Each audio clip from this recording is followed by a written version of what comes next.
السلام علیکم ورحمۃ اللہ وبرکاتہ۔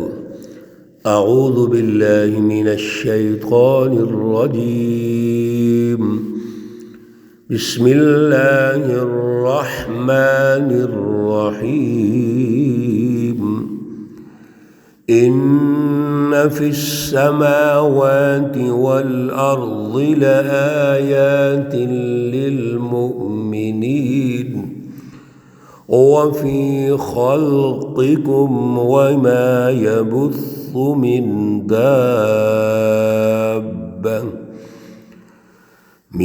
دابة آيات لقوم يوقنون۔ صدق اللہ العلی العظیم۔ اللہم صلی علی سیدنا و مولانا محمد النبی الامی وعلی آلہ واصحابہ وبارک وسلم وصلی علیہ۔ معزز سامعین و سامعات، پارہ نمبر 25 سورۃ الجاثیہ، آیات مقدسہ نمبر 3 تا 6 ہیں۔ اللہ رب العزت ان آیات کا فہم اور شعور عطا فرمائیں اور عمل کی توفیق اور صلاحیت عطا فرمائیں۔ کل ہم نے سورۃ الجاثیہ کا آغاز کیا تھا اور اس کا جو پہلا درس ہوا اس میں ہم نے یہ گزارش کی کہ اللہ رب العزت نے یہ حامیم یعنی اجمالی نور جو دنیا میں نازل فرمایا، کلام مقدس، یہ تنزیل الکتاب، اللہ رب العزت نے اس کلام مقدس کو تدریجاً آہستہ آہستہ ضرورت کے مطابق 23 سالوں میں نازل فرمایا ہے، اور اس کے نزول کے پیچھے حکمت ہے۔ جب تک وہ حکمت ہم نہ سمجھیں ہم اللہ رب العزت کے ساتھ وہ تعلق قائم نہیں کر سکتے۔ حکمت کی روح یہ ہے کہ یہ اللہ نے سب کچھ فائدے کے لیے پیدا فرمایا، جیسے کہ پچھلی سورہ مقدسہ میں اللہ رب العزت نے فرمایا تھا وَمَا خَلَقْنَا السَّمَاوَاتِ وَالْأَرْضَ وَمَا بَيْنَهُمَا لَاعِبِينَ۔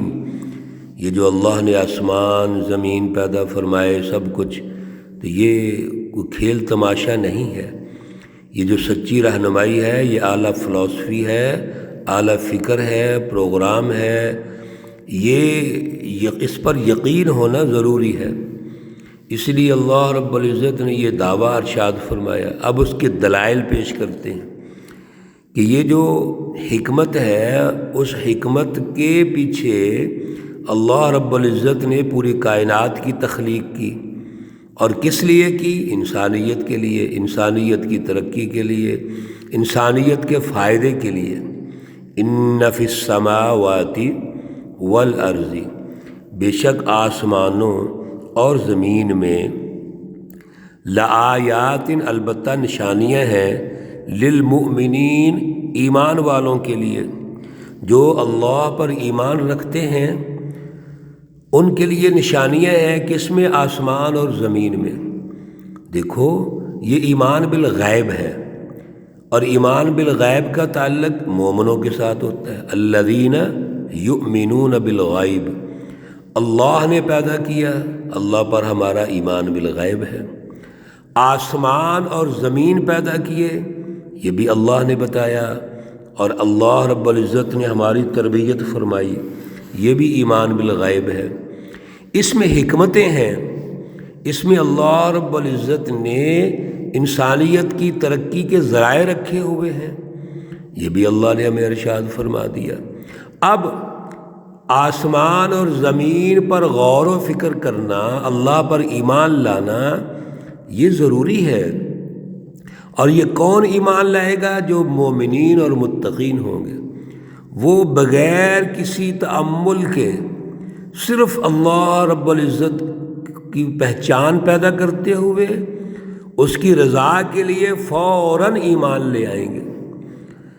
وفی خلقکم، اور اے انسانوں، یہ پورے انسانوں کی بات ہو رہی ہے کہ تمہاری جو پیدائش ہے اس میں وما یبث من دابہ، اور جو بھی جانور یہ پھیلا رکھے ہیں اللہ رب العزت نے زمین پر پھیلے ہوئے ہیں، آیات، اس میں نشانیاں ہیں لقوم یوقنون، اس قوم کے لیے جو یقین رکھتی ہے۔ انسان اپنے اندر غور کر لے اور پھر اس کے ساتھ ساتھ دیگر مخلوقات میں غور کر لے کہ اللہ رب العزت نے پیدا فرمایا۔ یہ جو پیدائش ہے اور پھر پیدائش کے مراحل ہیں، اور پھر آپ ان تمام مراحل میں اللہ کے رزق جو فائدہ اٹھاتے ہیں، یہ ساری چیزیں یہ اس قوم کے لیے جو یقین رکھتی ہیں ان کے لیے نشانیاں ہیں۔ میرے عزیزو، نشانی کیا ہوتی ہے؟ ہم اس نشانی کے ذریعے اپنی منزل تک پہنچتے ہیں۔ یہ نشانیاں ہماری تعلیم و تربیت کے لیے ہیں، ہمارے اندر یقین پیدا کرنے کے لیے ہے، ایمان، اعلیٰ ایمان کا درجہ پیدا کرنے کے لیے ہے، تاکہ ہم یہ چیزیں دیکھ کر وہ اعلیٰ رہنمائی حاصل کریں، اور رہنمائی حاصل کر کے اپنے دل میں یقین پیدا کریں۔ تو اللہ رب العزت ارشاد فرماتے ہیں کہ آپ یقین پیدا کیجئے اور اپنے اندر غور کر لیجئے، اپنے اوپر غور کیجئے، اپنی باڈی پہ غور کر لیجئے، انسانی سوسائٹی پہ غور کر لیجئے، اور پھر دیگر جو اللہ نے مخلوقات پیدا کی ہیں ان پر غور کر لیجئے۔ پھر آگے چلیے، واختلاف اللیل والنہار، اور رات اور دن کی تبدیلی میں، وما انزل اللہ من السماء من رزق، اور جو اللہ نے آسمانوں سے رزق پیدا فرمایا، رزق میں سے اللہ نے آسمانوں سے نازل کیا ہے۔ رزق سے مراد وہ پانی جو اللہ نے پیدا کیا، آسمان سے اتارا، اور اس کے ذریعے بنجر زمین زرخیز ہو گئی۔ فَأَحْيَا بِهِ الْأَرْضَ، بس اللہ نے زندہ کیا اس کے لیے زمین کو، بعد موتها، اس کے مرنے کے بعد، یعنی بنجر ہونے کے بعد۔ زمین تو بنجر تھی، لیکن جب آسمان سے پانی نازل ہوا تو اس زمین کو سیراب کیا، اور زمین کے اندر جو اللہ نے خزانے رکھے ہوئے ہیں رزق کے، وہ اللہ رب العزت نے نکالنے شروع کر دیے۔ اس لیے غور کیجئے۔ اور چوتھی بات، وتصریف الریاح، ہواؤں کا چلنا۔ ایک نشانی اختلاف اللیل والنہار، رات اور دن کی تبدیلی۔ دوسری نشانی وما انزل اللہ من السماء من رزق، آسمان سے بارش کا نزول، رزق کی بنیاد بارش، پانی ہے۔ تیسرا، اللہ نے بنجر زمین کو زرخیز بنا دیا۔ اور چوتھی، ہواؤں کا چلنا، وتصریف الریاح۔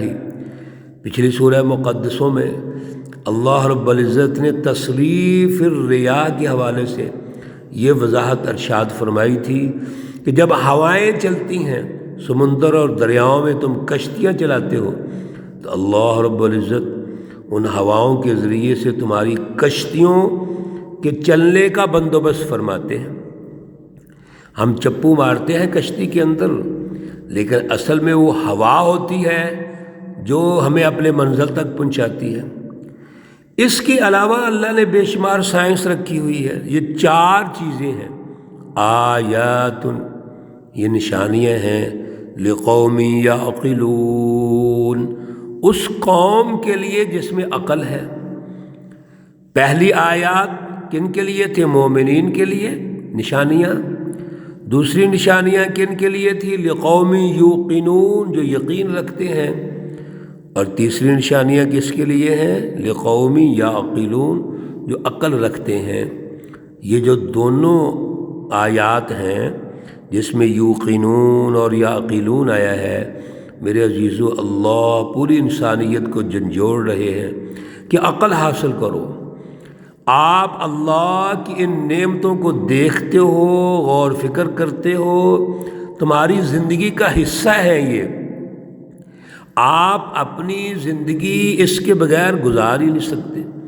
گزار سکتے ہیں رات اور دن کے بغیر، گزار سکتے ہیں اللہ کے رزق کے بغیر.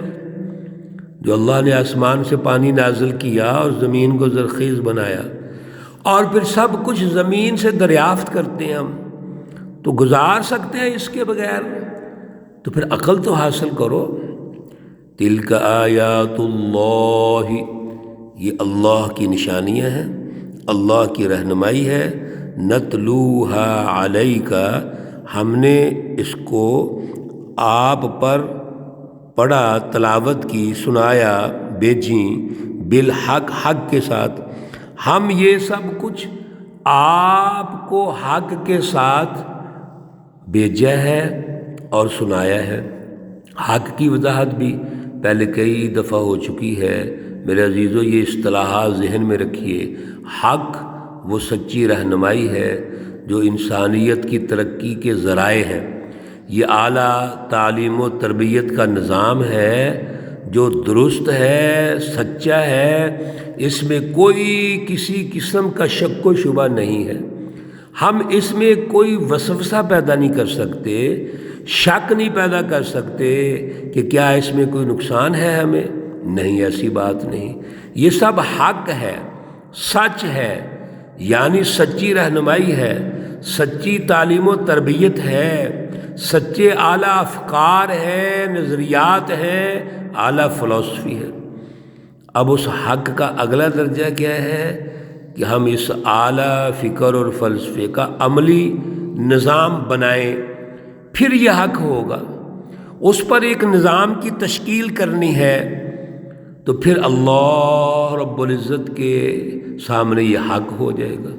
اور جب حق ہوگا، اللہ کی رہنمائی غالب ہوگی، تو میرے عزیزو پھر برکات اور اللہ کی رحمت نازل ہونا شروع ہو جائیں گی. اسی لیے اللہ ساری گفتگو ارشاد فرمانے کے بعد فرماتے ہیں فَبِأَيِّ حَدِيثٍ بَعْدَ اللَّهِ وَآيَاتِهِ يُؤْمِنُونَ. اب مجھے بتائیے کہ کون سی ایسی بات ہے کہ اللہ کی اس رہنمائی کے بعد اور اللہ کی نشانیوں کے بعد تم ایمان نہ لاؤ؟ پھر اللہ کو چھوڑ کر پھر ایمان کسی اور پہ لے کے آئیں، یہ کیسے ہو سکتا ہے؟ کوئی ایسی بات نہیں. اللہ پر ایمان ضروری ہے. یہ صرف اللہ رب العزت پر ہی ایمان لا سکتے ہیں. کیوں؟ یہ جتنی پیچھے اللہ نے دلائل دیے ہیں، ان دلائل کا نتیجہ یہ ہے کہ ہم عقل حاصل کریں، ہم یقین حاصل کریں اور پھر ایمان کی دولت سے مالا مال ہوں. یہ تو سب سے اونچے درجے کی بات ہے. لیکن اگر تم ایمان نہیں لاتے تو غور و فکر تو کرو.